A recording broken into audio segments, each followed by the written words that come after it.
themselves. But now I think we see them as the beginning of quite a long piece potentially of work. And the trick is not to jump out of that piece of work too quickly. And as Chris Iveson observed in yesterday's kickoff, Steve DeShazer didn't always go for details at all. But I think there's a power to going for details, as I outline why in the book, and Chris does as well. So there's the big questions. Then there's the small questions, which are kind of description building questions. And I'll go into this in more detail in a minute, but they're questions like, what difference would that make? What would be the first tiny signs that was happening? Who else would notice? What else? Or what next? What happens next? These questions are, these are still part of, so each big question sets off a load of these small questions, which build the detail in the description. And these questions can be cycled around in all sorts of ways, almost indefinitely, until everyone's bored. And Chris famously says that solution-focused practice is about asking what else until you can't bear to ask it again, and then asking it again.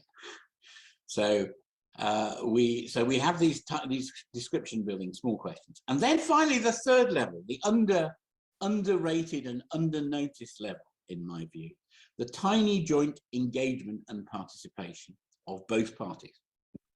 And what that looks like, particularly from the practitioner's point of view, is nodding, going, or variants on that, leaning forward, smiling, saying yes, summarizing, writing things down. In my case, I love to work with a pencil and paper in hand.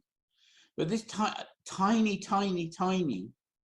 we might say, we used to think they were encouragements, and they are encouragements. They're encouragements for the client to keep going, but they serve an even more important role as well. And that's what I really want to focus on in today's session. So one of the key findings, and this is from the microanalysis people, Janet Bavalas, Dominic and Elfie, Harry Corman and others.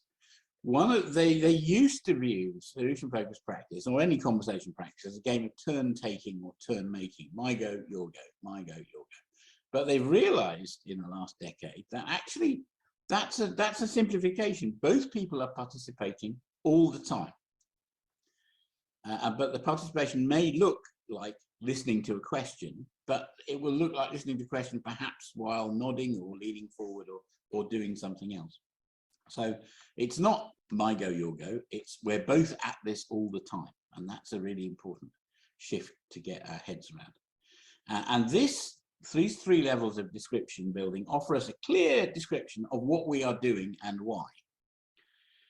And not why we don't do the other things, or the other things that other practitioners might normally do, like look at the causes of the problem or whatever that is.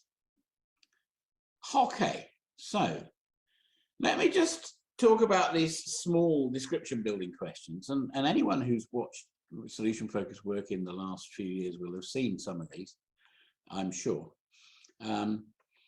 Four things you can do. You can prompt for detail. And that's one example of a detailed question is, what will be the first tiny signs that X is happening? So the client has said, oh, I'd be feeling a bit more X. And X could be anything at all, specific or not. And you can ask, what would be the first tiny signs that was happening? So you're taking the client's word, actual word or phrase, and plugging it into this this description building small question. It's really important that you're not summarizing, the client says, you're taking the word or the words and playing them back with this detail building question. There are other ways of prompting for detail. That's just one of the very common ones. Then you can prompt for interactions. What would person P notice that would tell them you were? Why? And so why is another word the client has introduced. Oh, I'd be more confident when I walked into the office. Okay. So what would the receptionist notice that would tell them that you were more confident? And these questions have been part of SF since the very beginning. It all goes back even further to the interactional view of the Mental Research Institute and the Bateson project before that were interested in these tiny interactions. But we can now see it in description building terms as a different sort of prompt, prompting for interactions. And the third one on the scale is prompting for consequences. What difference would that make to you? What difference would that make to person P? And those sort of questions. And the fourth one is prompting for the next element. And this is what else? Or what next? Or variants to that effect. And these aren't the only questions, ways to ask for this, but these are, it seems to me, 4 very good categories of description building small questions. And then we have, why is, so the, and I'll say this and then we'll have a little chat. So why is the third level so important? It's because of the grounding process. And this again comes from the work of Janet Bavelas and others who look at how do we, if you like, agree meaning in an actual conversation. And Janet Bavelas, building on prior work of Herb Clark, proposes that it goes like this. This is simple but broadly accurate. The speaker presents some information, so that's typically the client. Then the addressee displays that he or she has understood it. That's typically the practitioner. But that's not all. Then the speaker has to confirm the addressee's display of understanding.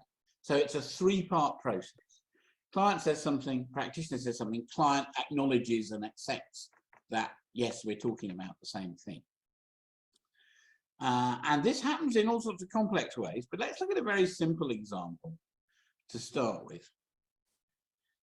This is ploddingly simple, as I say in the book. A hotel concierge has been asked for the phone number of a restaurant by a guest. And the concierge says, it's 552-8262. And the guest says, perhaps writing it down, 552-8262. And the concierge says, yes, that's right. Yeah?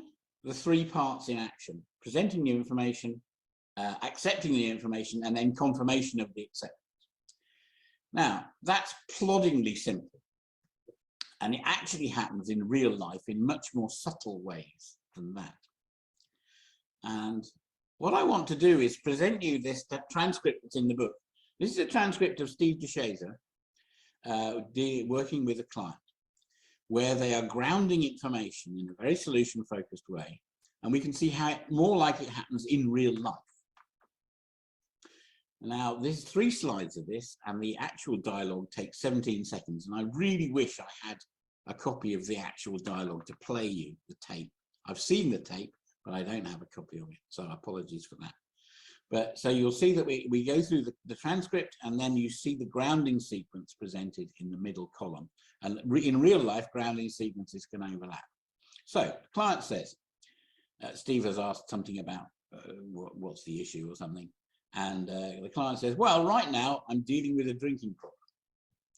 That's the new information. And DeShazer says, mm-hmm. And anyone who ever saw Steve DeShazer work will be familiar with that kind of mm-hmm response. And that is a minimal way of displaying understanding. So he's kind of accepting that whole thing with this very minimal thing. And the client says, yeah, very softly. And that is the 3rd piece of the grounding process. But after the first statement, the second 2 responses are both very minimal. So that we've grounded that right now, the client is dealing with a drinking problem. And then DeShazer pauses while looking down and writing, and then says, okay, and pauses again. And the client then starts to speak, and the client says, sometimes I drink, and Steve interrupts him. He says, you say right now. And this is more explicit acceptance of I'm dealing with a drinking problem right now, which the client said at the beginning. And the client says, well, I've been dealing with it. And so that is more information confirming right now. So we've grounded that he's dealing with it right now, as well he's presented new information to the client. I've been dealing with it.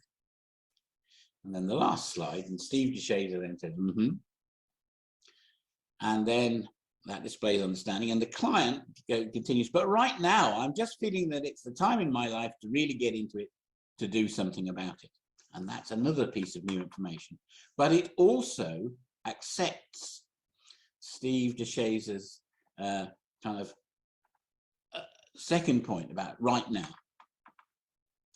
And so, now we've grounded that he has been dealing with his drinking problem, as well as he's dealing with it right now.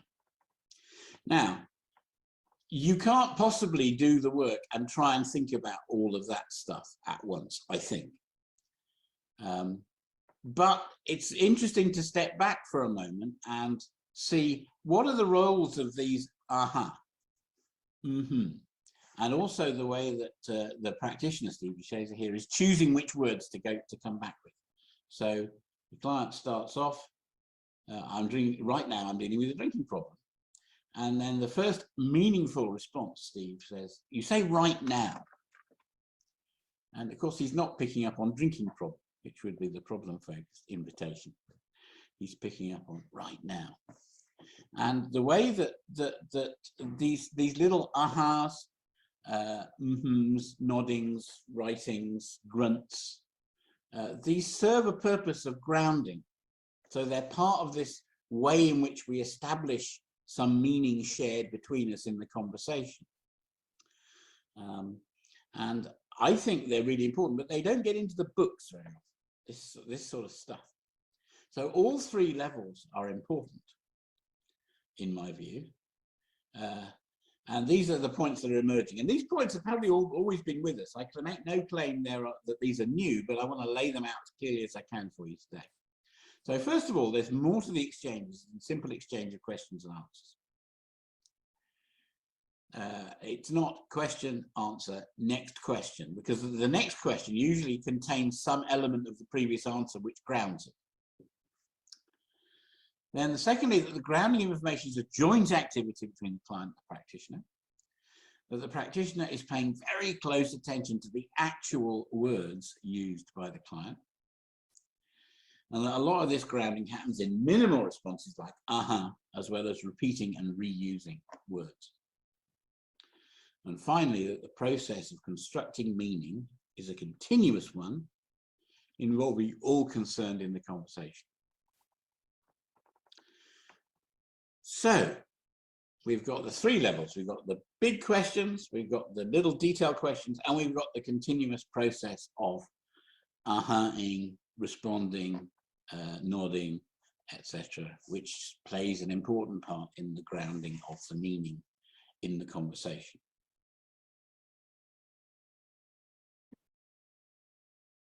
Very good. Welcome back. Now, Mark is going to help send folks off into smaller discussion groups, and you'll have about 10 minutes. Mark, would you put groups of 4 people together to the best of your ability? And we'll give them 10 minutes. And if somebody would just be mindful of what the discussion is, because I'd like you to bring that back so we can have a larger discussion. Sound okay with folks? Give me a thumbs up if you're ready to roll. Got it. Excellent. So these are random groups, everyone. Good luck. We'll see you the other side.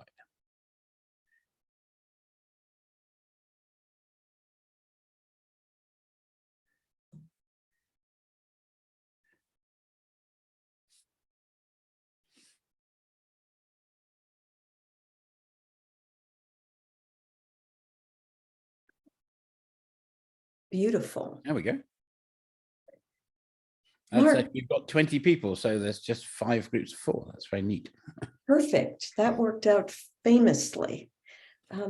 Mark, this is how was it to see that? It was great. I thought I packed a lot in. I was really pleased. I think it's very clear. You packed a ton in. There are actually like multiple sections to this talk, and it was hard to choose, but I think you picked good. Yeah, definitely. Okay, thank you. This was fascinating to me. This idea of grounding. I think you could do a workshop just on that. Well, I think it's something that we all do, but we maybe not very conscious of. And also, I think to try and be conscious of it in the moment, sitting with a real client would be very hard. But it offers an explanation for why using the client's words is so important. And we have different styles of grounding these things by going aha and nodding and taking their words seriously. And so that's, I think we all kind of learn to do that. That's learning the practice. We all kind of do that. We maybe have different ways to do it, and it would be interesting to do that. But the other thing is that we really habitually do not offer clients different words back than they give us, whereas most other practitioners spend a lot of time doing that. So the client would say, "I'm feeling like this," and the therapist would say, "Oh, you mean like that?" Right. And that is the most shocking abuse, in my view. But most practices don't bat an eyelid at doing it. So that's another piece of the equation here. Well, to my mind, that is a piece that's really stayed true to the original. Yes. That I think, although I think it's got more. But if you're trying to be minimal, which is what Steve and Insoo were trying, or Steve anyway was trying to do. Insoo was trying to be appreciative and humane, but they ended up informing each other. Then you take their words seriously, and it's much easier to just offer their word back to them to expand than you to try and second guess them. And I think also that since we don't have so much in the way of teams and one-way mirrors and things anymore, which was an established part of it at the start because of where they came from. They came from the world of family therapy, where it was normal to have a team watching through a one-way mirror or later on a video camera, offering thoughts, and there'd be a break when the practitioner would go and talk with the team about what they thought was going on. But I think now the person's in the room, it would become even more on their own, become even more clear that this is about taking clients' words very seriously. But not that they're the end of the story. They can always be expanded on, and that's what our practice is about. When somebody says, "Oh, I want to be more patient," you have to say, "Oh, what difference would that make to you?" And we're not challenging the idea of them being more patient. We're just helping, exploring it a bit further. Yeah, and for me, this is ethical as well as effective. Yeah, absolutely. Mark, I think this would be an interesting book for your next one. Well, if you're rummaging around for the next one. Who knows? I've done 4 books in the last 3 years, so I'm not at the moment rushing to. They weren't all SF books. The two were about hosting. Is that Village in the City and? No, that was a separate thing. I've written a Village in the City handbook as well. No, it was I did the book about host leadership, and then 2019 I did the host leadership field book, which is 30 chapters by other people, but somebody has to edit them all. And then in 2020, I did Hosting Generative Change, which is an OD book about how do you get people in a room in an OD context in a good way, because how you get them in the room affects what happens in the room. Yeah. And would you not say, though, that was informed by your solution-focused mindset? Absolutely. Yes, but you can get them in the room in a good way and then not do solution focus. I don't have a problem with that. There's OBD people doing all sorts of things, but the fact remains that if you gather people in a good way, and I think that solution focus has offered me, but other things offered me that insight too. I used to do a lot of accelerated learning work, which is about teaching in an effective and fast way, and there the same thing is true. The mindset that people come to the room with is crucial. And so therefore you've got to start setting it up beforehand. And people think that the lesson starts at 9 a.m. No, it doesn't. It started weeks ago when they first find out about it. Mark, would an SF practitioner recognize SF within that book? Which? Hosting Generative Change? Yeah. Some of it, yes, because where I get them into the room, the facilitator of OD is doing SF stuff, but that's really not the point of the book. The point of the book is how do you get people in the room, and the first half hour, because that sets the tone of how we're going to work. And then there's all sorts of choices after that. But most of this book is what happens in the days and weeks before the workshop, and then in the opening half hour of the workshop. And then after that, it's up to people. But of course, there's a case that runs through this book, and there's a heroine called Misha Mills, and she does SF. But I don't mention that particularly. She's doing good stuff. Got it. Is she a real person, or she's an avatar? No, she's an avatar. But everything she does, I have done. Got it. Perfect. But not all in the same thing. And I had to they were very keen that I have an invented case, because if I have a real case, it has to be explained in all sorts of real ways. Whereas if you have a kind of composite imaginary case, so this case happens in a big teaching hospital in London, and she's an in-house OD person, and she has to collect up the stakeholders and figure out what to do and get how are we going to do it, how are we going to invite people to the thing, how are we going to find the right place, how are we going to set the place up to increase our chances of success. There's lots and lots to write about. It sounds like a how-to. It is. If you're working with groups, it's a very good how-to. Yes. Particularly large groups. Because OD. How large is large? You mean like an entire organization? If you have, there's this old saying about getting you get the whole system in the room, as people used to say, but actually you can't do that because the system goes past the organization. But yes, I mean, you certainly do hundreds. I've worked with hundreds. And that's, once you get your head around how you work with hundreds, it's relatively straightforward. You have to do it in groups. You have to do it around tables. You have to minimize the amount of time in the plenary and maximize the amount of time people are talking to other people. And there's a whole other school of stuff about how you do that in different ways, not all of which are solution focused. But working go ahead. I was going to say, working with large groups is another thing. Shall I just send them a message saying another minute? Yes, sounds good.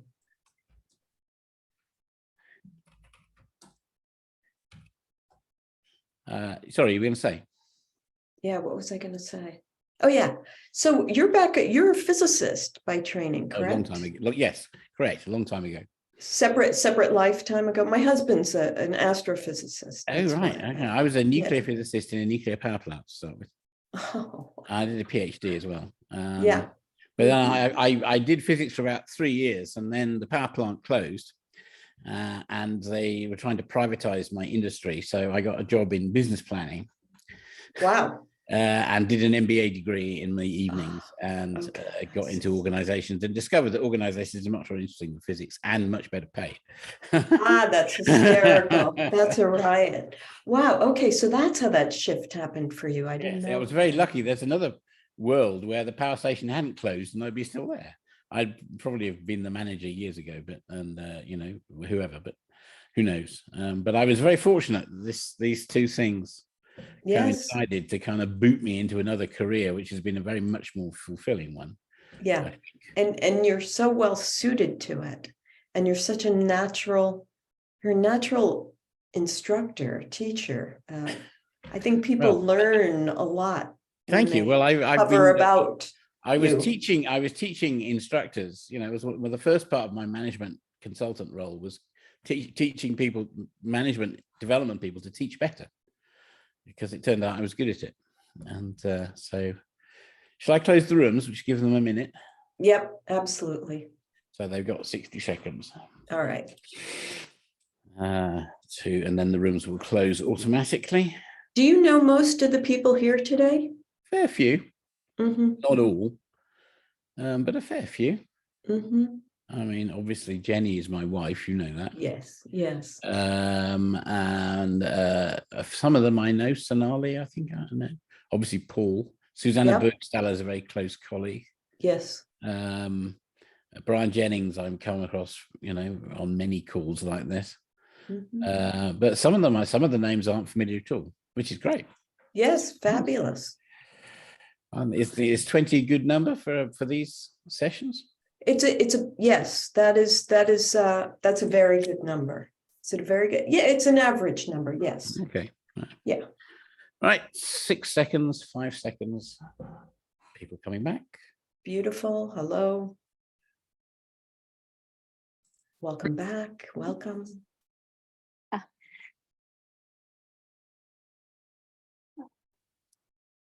Lovely to see you again. Did you have some lively conversations out there? Terrific. Good, good. Let's see, is everybody back in the room? Yes, good. Can I see like who's representing each group maybe for sharing, just so I can keep my eye on this? Jenny, fabulous. All right. Do we have some other people who are good? Yep. Hello, Linda. Great. Michelle. All right. And maybe one more from the fourth group. Is that Suzanne? Okay, great.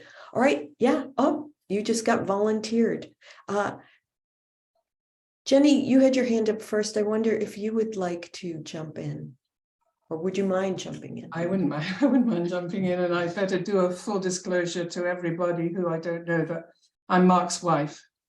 So for those who haven't been introduced to me, I might be a bit sort of partial.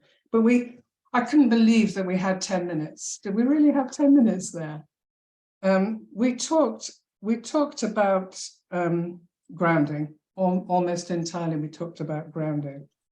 And sometimes the difficulties in doing the verbal cues, the verbal ahas and so on, which widened our conversation into other means of demonstrating understanding or participation, like many of you are doing now, like the nods. And there was one magic moment in the room. There were 4 of us and one person was speaking. And the other 3 of us nodded almost at exactly the same time. And this happened several times during the conversation. And I thought this was a really good example of people indicating to the speaker that there was some level of understanding going on. Then right towards the end, we had another question which we dealt with very quickly, which was the role of small talk, the opening conversations perhaps, and whether that was part of grounding. And we decided it wasn't. It had maybe a different important function, but grounding could happen many times during a conversation as the conversation moves on. The need to confirm understanding happens more than once during a conversation. Is that okay, room 1? Well done. Despite the potential conflict of interest. Very good. All right. Suzanne, you're right below Jenny on my screen. Do you mind jumping in? Great, thank you. Of course. Yeah, I think we unanimously agreed that is very useful to have these 3 levels sorted out: the big questions, the smaller questions, description building questions, and the grounding questions, or grounding signals. We also talked a fair amount about grounding, and we're wondering whether what's the difference sort of between signaling understanding like you do in a normal conversation, nodding and looking at people, etc., etc. And we found that in solution focus, it was used more strategically, and gave the examples of Steve DeShazer sort of slumping in his chair and looking God knows where when somebody was talking about the problem. But then when a little building block of a solution came up, or a keyword that he was interested in, he suddenly became more alert and jumped on it. So a different use. And I think I want to quote Julio, who said, it's the master player is characterized by the notes he doesn't play. You have to correct me afterwards, Julio, if I said it wrong. So it's also the silences that work in grounding. And then lastly, we came up with the we were wondering about one question, and that is how all these three levels, you know, what impact they have on stretching the world of the clients, yeah, of expanding this field of affordances that Mark describes about. And maybe we can have some opinions, and or especially Mark's opinions on that. What do you think about that? Yeah, anything else, guys? Paul. Yeah, Paul. We mentioned that the 4 categories of detail might be useful for breaking up the monotony of what else questions. So you can ask what else in relation to a particular example or incident, or who else would notice such and such a thing, to expand description of that in a different direction, or what would the consequences be, or use the different categories to create variety and select a direction in the description building. Thank you. Good. Yeah. And then Linda, would you mind jumping in? Yeah, I guess we were kind of talking a lot more about how I think we were quite excited, Mark, that you kind of got that third, because the way that I was trained in solution focus, and I come from a different sort of therapeutic background originally, was kind of there wasn't so much focus on the actual nuts and bolts, if you like, of the relating, and how that's like really key in a way to the way that you kind of pick out the things that you want to amplify and sort of feedback, but that you, in doing that, the way that you are presenting that, whether you kind of change your tone of voice or whether you kind of that there's a lot of skill in that part of it that I think previously probably didn't have so much airtime in solution focus. So yeah, I think we were just kind of very struck because in my room we had come from different kind of modalities that kind of emphasize more the relating side of things, and when I first came into solution focus, that seemed to be kind of downplayed, and it's nice to see it up there with the other obviously key important things too. So but I'm sure there are other things. Anybody else in the group want to, but just, you know, how you keep a conversation going, how yeah, really good. Okay. And then made anybody quiet. Great job, Linda. there you go. You're getting some thumbs up. And then there was one, where is the fourth group? Where are you? Yes, Laura. We actually spent quite a bit of time talking about the challenge of actually doing solution focus practice, and that it's a different way of listening to a conversation, and that the listening would affect what you're grounding. So I think it was just put in the chat about selective listening or selective grounding. So it's learning a different, like what Mark, when you gave Steve DeShaze's example of not focusing on saying, so you have a drinking problem, and said right now, that's that selective listening to right now versus the drinking problem. And that's a practice, or like a new learned way of listening. That is a challenge for new practitioners, unless you're doing it often, practicing often. To learn that new way of listening is a challenge. That's and then being aware of the fact that what to notice, and then to notice it and ground it, and then to continue practicing that. So we were just kind of that whole idea of that new way of being in a conversation by listening differently. I have a question that speaks to your question, Laura, and that is, I'm wondering of the practitioners in the room, who would you have responded to the same thing Steve responded to, which was right now? Just curious.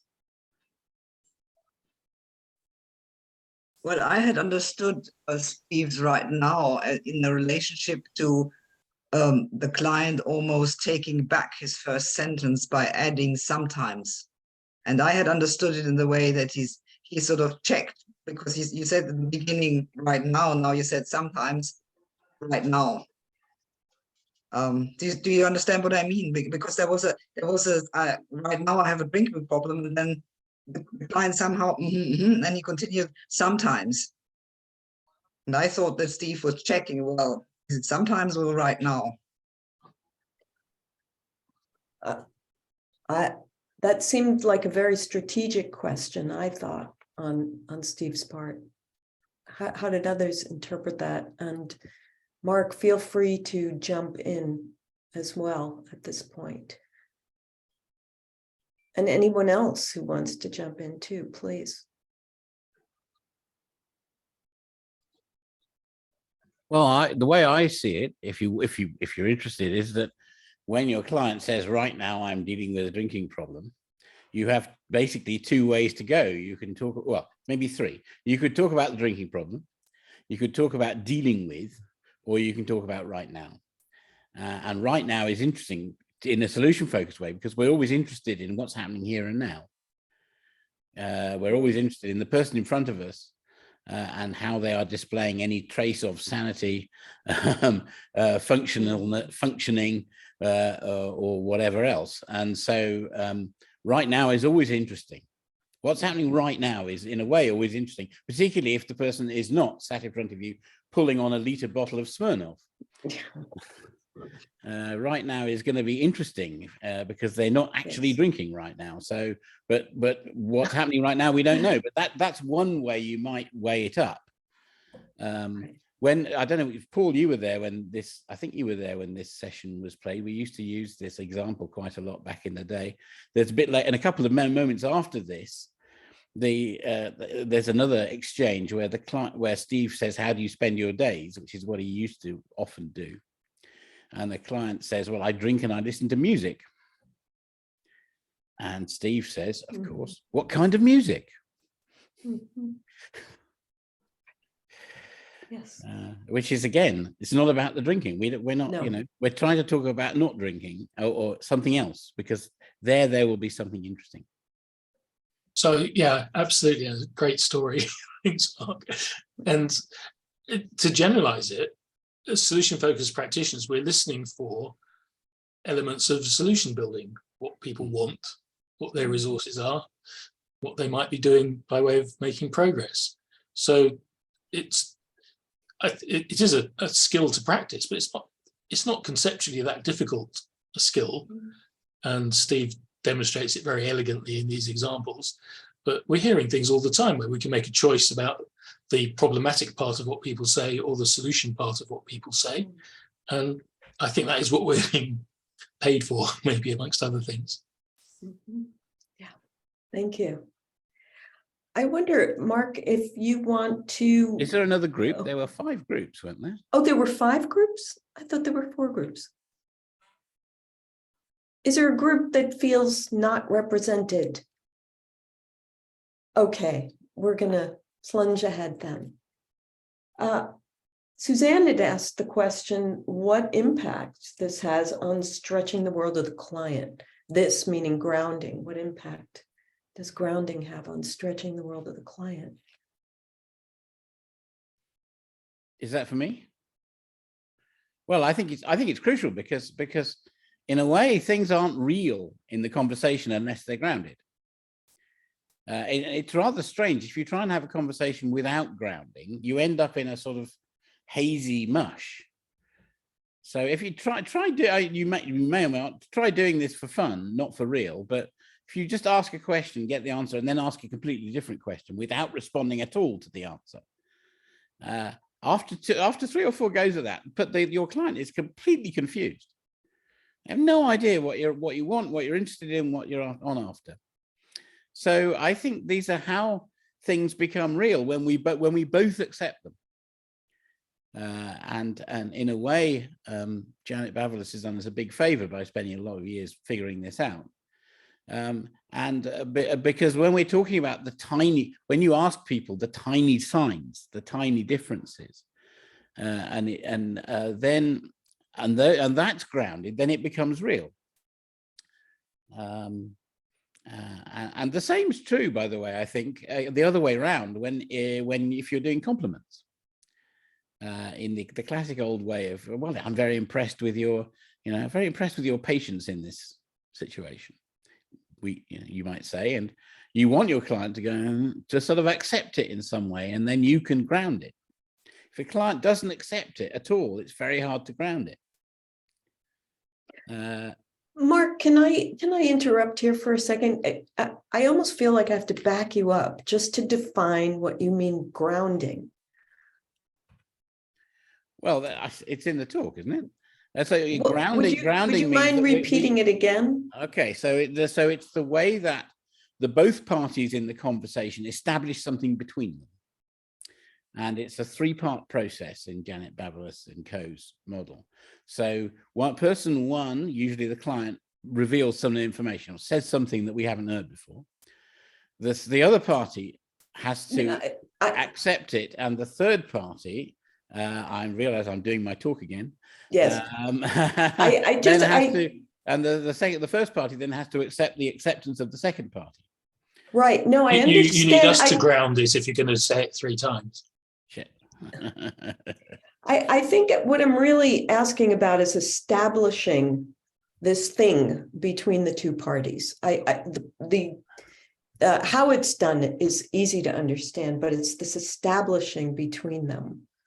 As in, you're doing that so that you know the meaning of and where you're headed, and that's what I want you to unpack. Just a moment. Does that make sense? Am I the only other person in the room who's wondering this? Maybe. It's quite possible. What comes to my mind about the grounding is it's a new strange conversation with AI, with chat GPT, that you ask something, the AI give an answer that is not accurate to your question. So if you not if there is not a grounded, you can ask something and you can think you are having a conversation, but the answer is totally different. So yes. Yeah, so the agreement between the parties. And Mark, is that what you're saying, Julia? Yeah, so it means something between us. We don't really know what it means, but we've established something between us is important and shared. And if you don't do that, then you end up in a strange place where everyone is sort of floating around in space effectively without any shared meaning at all. Which is, or even worse, in my view, that the meaning that is being shared is the practitioner's meaning, not the client's. Yeah. This is what most practices do most of the time. You take the client's word, you rephrase it, and you get them to agree with you. Right. Right? Now, that's bullying and violence, in my view, but other people think it's professional skill. It's because the solution focus is one of the very few practices that really takes people's words seriously. And our job is to help the person make sense of their words, not to help them make sense of our words. And that's a really key thing about this whole form of practice. Yes. I think that's really key what you said, Mark, about it's about using the client's words, not ours. Because then if we're using the client's words, we can also then make sure or validate or confirm their understanding to be our understanding too, right? Because we're using a common language, their language, not our textbook. Yeah, precisely. Precisely. Yeah. There's a very famous story that's in the Encounters with Steve DeShazer and Insoo Kim Berg book of Steve DeShazer asking a client something and the client saying, well, I would probably poo at a bubble. And Steve says, oh, and if you were to put a bubble, what would happen next, or something like that. And this carries on, and they use the word several times, and then Steve comes back to the team in the other room at the end of the session, says, what the hell is bubble? And nobody knew, but it didn't matter, because the client knew what bubble was, and they could unpack it to their own satisfaction. So it's really about detaching yourself from what you mean by these words, and just kind of, our job is expanding the language. That's it, I think. And that's a huge part of the job anyway. Now, to create an environment where that is possible, there's a lot of other things going on about openness, about welcoming, about respect, about the interest in what the client wants and so forth. And you could play the same game, expanding the language about the problem. Yes. And the results would be dreadfully efficient. Yeah. You know, you'd have a client for years in misery, crying every session, etc. And you might think you're helping them. Obviously, I don't think you are. But this is it. So all this stuff goes because we are looking at what the client wants, what's already working. Yes. Paul, did you want to add something to that? Yeah, to reinforce it, what's been said the last couple of comments, that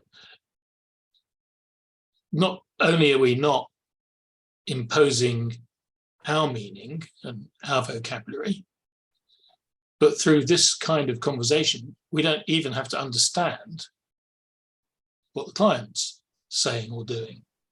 And that's, I think, quite different from a lot of therapies and practices which are writing about understanding all the time. And it's not necessary in SF, as the perturbable stories say. And the same, I think it's the same in parallel with artificial intelligence, in which we're the client.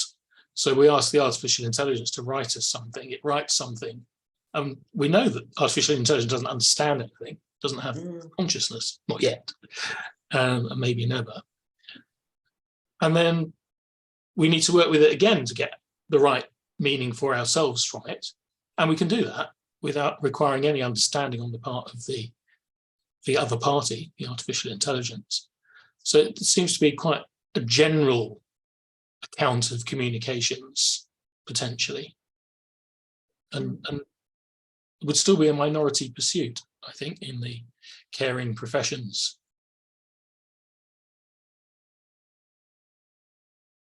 Thank you, Paul. Suzanne, did you get your question answered, by the way? Yes, I did. Thank you. I'm very happy with it. I was always just thinking that it's the detail expanding questions that make the difference, but the explanations about how grounding actually makes it real, that really helps me. Thank you.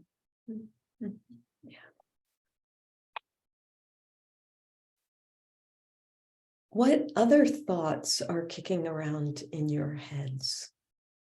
It would be lovely to hear them.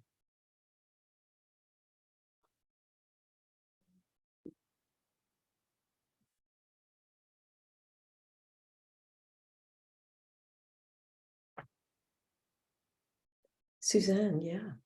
May I say something? It didn't come up in the talk, but it very much struck me in the book when Mark writes about parallel realities, and he makes this comparison to I've forgotten his name now, a very famous novelist.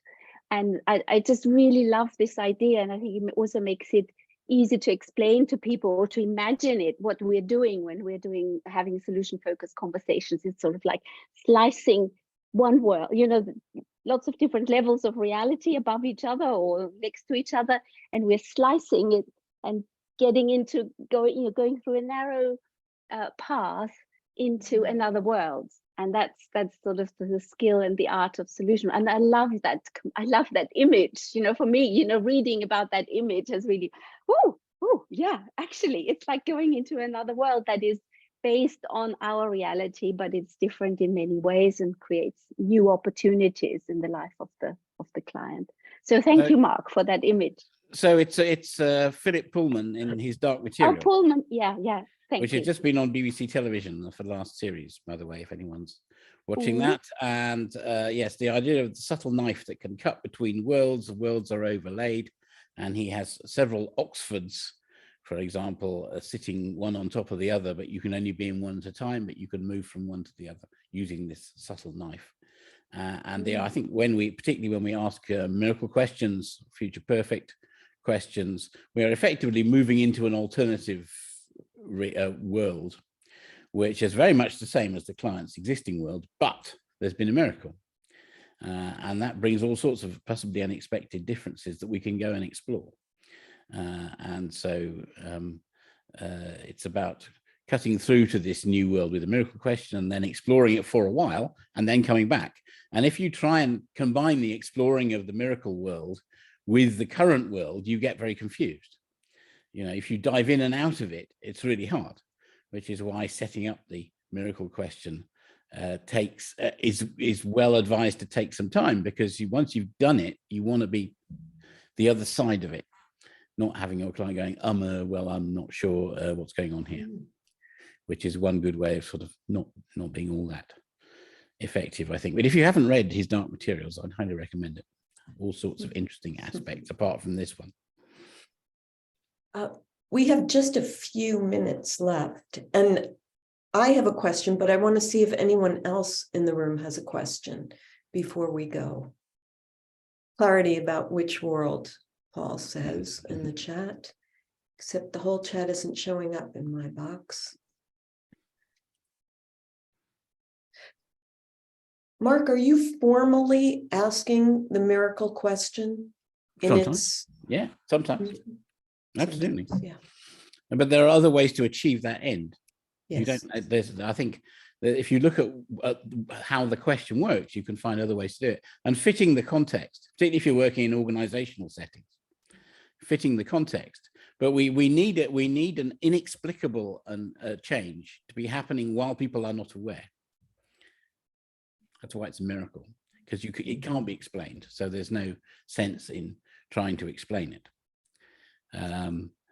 So for sure, but that's why starting off with something like best hopes is really good, because you can just ask people to suppose these best hopes have suddenly appeared overnight, and how do you notice it? So having that, so it's a great springboard into a miracle question type exploration of a better future. The better future tomorrow, of course, in SF usually.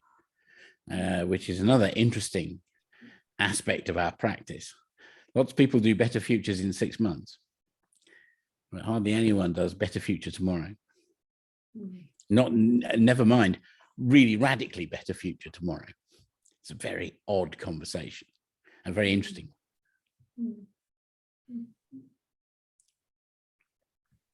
Folks, this was fabulous. Very interesting ideas coming out in this room today.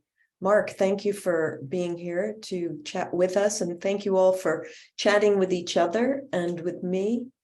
Thank you, everyone. Just to say, some of you know this, but and I've had a computer malfunction, so I can't share it in the chat.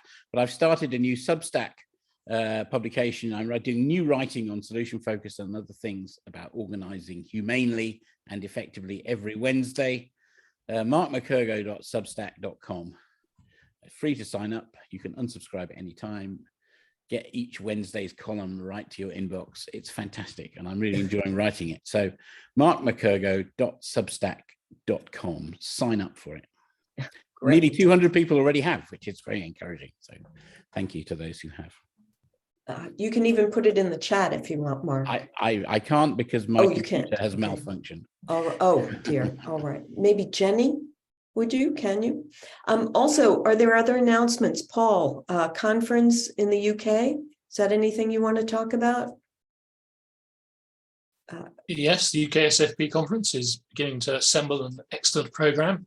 Go to the UK ASFP website and make sure you're getting bulletins. And also next watch party. next watch party is Annie Bordelou. Excuse me for those people who really speak French. She will be talking about leadership.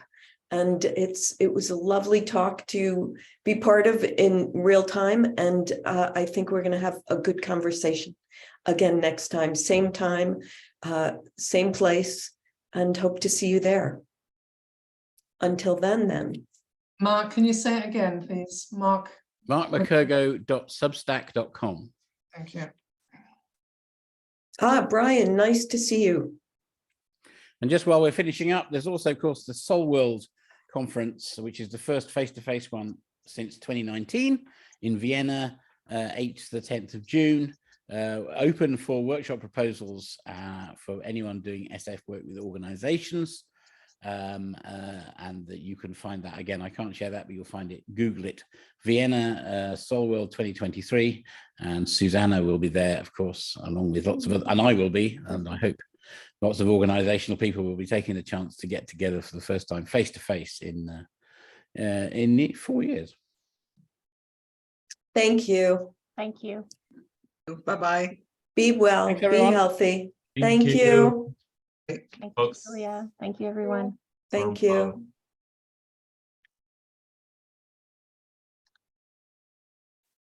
When is the next watch party, by the way? When is it? It is the first Thursday of the month. So that is Okay, March. I'm not sure. First Okay. Thursday. Yeah. first Thursday. Okay, great. Thank you. Yes. Second. Suzanne says March 2nd. Great. Okay. Thank you. Thank you so much, Julia. Thank you, Mark. It was wonderful. Thank you, Suzanne. Lovely to see you. Lovely Thank to you. see Nice you. to see you. So good to See you soon. Cheers, Yeah. Suzanne. Bye-bye. Bye-bye. Bye. Laura, maybe I should, Mark, thank you so much for being here. That My was pleasure. such a treat. Thank you for choosing this talk, and I think you picked a great section, and I was very happy with what I did actually on the original day. You know, I think I was Yes. packing a lot in, as I say. So thanks very much. Really appreciate the opportunity, and thank you again for doing these. It really helps. This material is so useful. There's so much of it out there, but doing these watch parties helps people to focus on a little bit of it and have another chat. So it kind of helps that material, you know, live on, which is always a good thing. Yeah. Do you learn things too? And then I'll release you back to the wild, even though you've been doing this 30 years. Yes. Oh, yes. No, I'm still, that's why I'm so excited by this Substack thing. And I was getting frustrated in the last few years. Oh, why haven't people read the book that I wrote 15 years ago? And I just realized I can't rely on that anymore. I've got to go and, you know, say it again, but say it in new ways and say how my thinking has changed and so forth. It's very liberating. That is fabulous. Well, this was great having you and getting those moments with you while everybody was talking to each other was fabulous. So Mark, sorry, Mark, if I could just, I just read an article you wrote about a book you were reading that solution focus is not what you think. The solution and solutions focus is not what you think. Yeah, solution and solution focus is not what I just had these light bulbs go all over the place referring to not a solution. It's like the whole article. I loved it. I can't remember the book you were referencing. It's this one, Innovating Emergent Futures. Yes. This is new. This has just come out. And they say don't focus on solutions, and so I use that as a jumping point. I love that. Why they're right to say that if you take the normal meaning of solution, but we don't. It's so provocative right at the beginning where it's Mark McKergow was talking about don't focus on the solution. I love this. Fabulous. Oh, thank you. I'm glad you're reading it. I'm already cooking up next week's thing. Yeah. It's also possible to interact on the Substack, and people can make comments and ask questions, and already that's happening. So, which is such a nice. I've spent so many years kind of writing stuff that you don't know if anyone's reading it, and now we have this kind of finally this new technology, newish, where you can write something and people get it immediately. They can respond to it immediately. They can share it. They can, you know, and you see that happening. If people read it, I get to, you know. In principle, I get to say how many people have read it. Substack will tell me that. So it's so encouraging that last week's piece had 350 reads so far after 10 days. And that is so encouraging. You wouldn't believe it. After years and years of bashing stuff out and having no clue whether anyone was kind of listening or paying any attention or finding any use or benefit at all. So it's very good development right now. Yeah, it's like that immediate gratification. Well, you know, it encourages you on, you know, see a bit of response. Right. All right. Goodbye then. Thank you both. And, Thank you so much. See you soon. Cheers for now. Okay. He's lovely. Yeah. Let's see. I just want to make sure I don't shut. We're still recording Oh. after stop.